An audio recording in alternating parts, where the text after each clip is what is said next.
Good morning बच्चों। Lesson 3 Amba और भीष्म, इसका हम लोग आज वीडियो बनाने जा रहे हैं, जो कि कक्षा में हम लोग इसको कर चुके हैं। तो बच्चों, आपने पढ़ा था इसमें कि सत्यवती के पुत्र चित्रांगद जो थे बच्चों, वो बहुत ही बड़े वीर थे, है ना, और स्वेच्छाचारी थे। उन्होंने बच्चों क्या हुआ था कि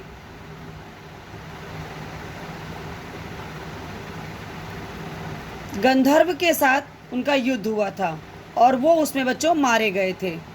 तो उनके कोई पुत्र नहीं था, इसलिए उनका जो छोटा भाई था विचित्रवीर, जिसके बारे में आपने इस लेसन में पढ़ा था बच्चों कि उसका विवाह के लिए, है ना, जब वो विवाह के योग्य हुए तो भीष्म कौन थे, भीष्म पितामह, ये जो उनके बड़े भाई थे, है ना, ये जो है उनके लिए काशी राज की कन्याओं का स्वयंवर होने वाला था।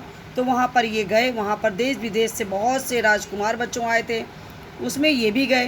तो जब बच्चों इनको वहाँ पर लोगों ने सम्मिलित होते हुए देखा तो लोगों ने सोचा कि अरे चलो ये वैसे ही आए होंगे, है ना, लेकिन उनको नहीं पता था, क्योंकि जब उन्होंने अपना नाम दिया तो बाकी कुमार जो थे वो निराश हो गए, है ना, क्योंकि उनको ये पता था कि ये जो दृढ़वती भीष्म हैं ये अपने लिए नहीं बल्कि अपने भाई के लिए स्वयंवर में सम्मिलित हुए हैं। तो सभा में बच्चों खलबली मच गई, लोग भीष्म पर ताने कसने लगे। भारतवंशी 20 बड़े बुद्धिमान और विद्वान हैं और स्वयंवर से इनका क्या मतलब है जो ये यहाँ आए हैं। इन्होंने तो कहा था कि हम जीवन भर ब्रह्मचारी रहेंगे, प्रतिज्ञा क्या इनकी झूठी थी। इस तरह से बच्चों सभी राजकुमार उनकी हंसी उड़ाने लगे।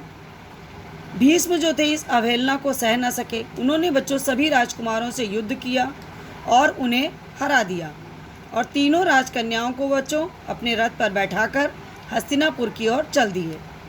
तो बच्चों उसमें से एक राजा थे सौंप देश का राजा साल्व, वो बहुत वीर था। और जो सबसे बड़ी काशी राज की कन्या थी बच्चों अम्बा, जिस पे ये लेसन का नाम है बच्चों, इसीलिए अम्बा और भीष्म। तो बच्चों अम्बा जो थी वो राजा साल्व को चाहती थी, तो ये हुआ कि इन दोनों का विवाह भी होने वाला था, वो इसीलिए स्वयंवर में आए थे। तो साल्व ने बच्चों भीष्म के रथ का पीछा किया, उनको रोकने का प्रयत्न किया, दोनों में युद्ध हो गया था। युद्ध में बच्चों काशीराज की कन्याओं ने प्रार्थना पर उन्हें जीवित छोड़ दिया, क्योंकि वो उनसे हार गए थे। तो बच्चों काशीराज की कन्याओं को लेकर वे हस्तिनापुर पहुंच गए। जब विचित्रवीर के विवाह की सारी तैयारी हो गई तो कन्याओं को जब मंडप में ले जाने का समय आया तो उनकी जो बड़ी बेटी अम्बा थी उसने एकांत में जाकर भीष्म से कहा, गांगे, मैंने अपने मन में सौंप देश के राजा साल्व को अपना पति मान लिया है, इसी बीच आप मुझे बलपूर्वक यहाँ ले आए हैं।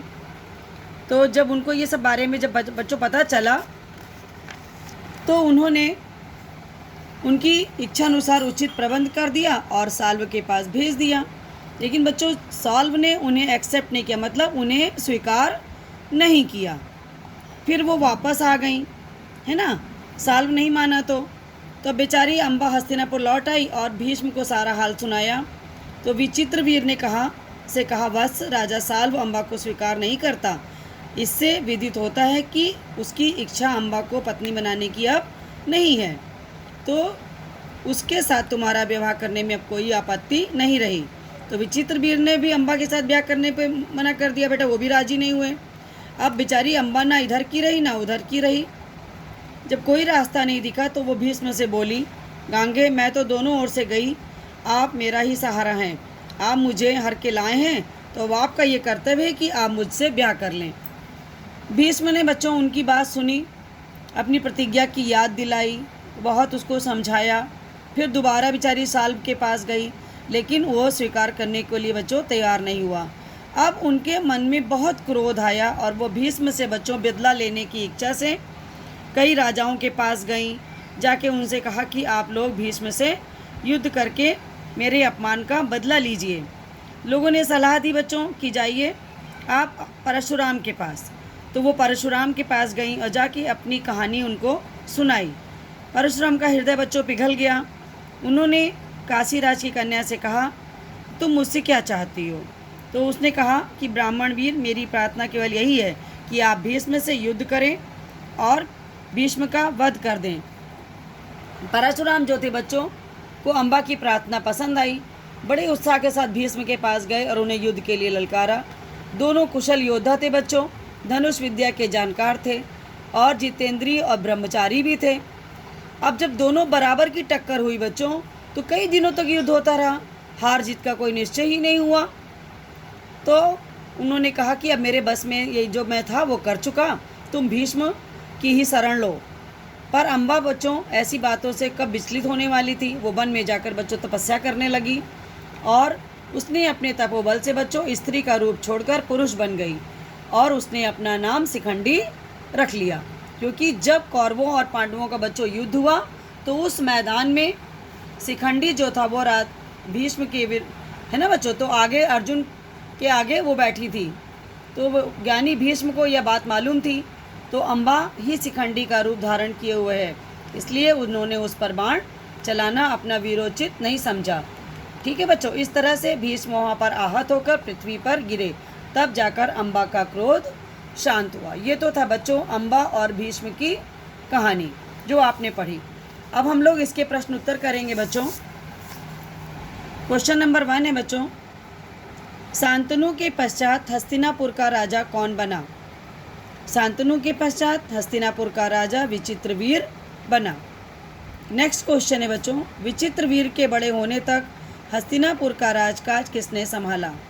तो विचित्रवीर के बड़े होने तक हस्तिनापुर का राजकाज भीष्म ने संभाला। तीसरा क्वेश्चन है बच्चों, विचित्रवीर के विवाह हेतु भीष्म स्वयंवर में सम्मिलित होने के लिए कहाँ गए? भीष्म स्वयंवर के लिए काशी गए थे।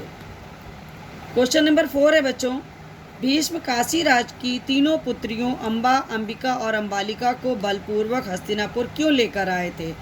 तो ये तो आपको पता है ना बच्चों, मैंने भी बताया कि भीष्म काशी राज की तीनों पुत्रियों को बलपूर्वक हस्तिनापुर इसलिए लाए क्योंकि राज दरबार में बैठे सभी राजकुमारों ने एवं काशी राज की पुत्रियों ने भीष्म का मजाक बनाकर उनकी अवहेलना की थी, इसलिए भीष्म ने सभी राजकुमारों को युद्ध में पराजित किया।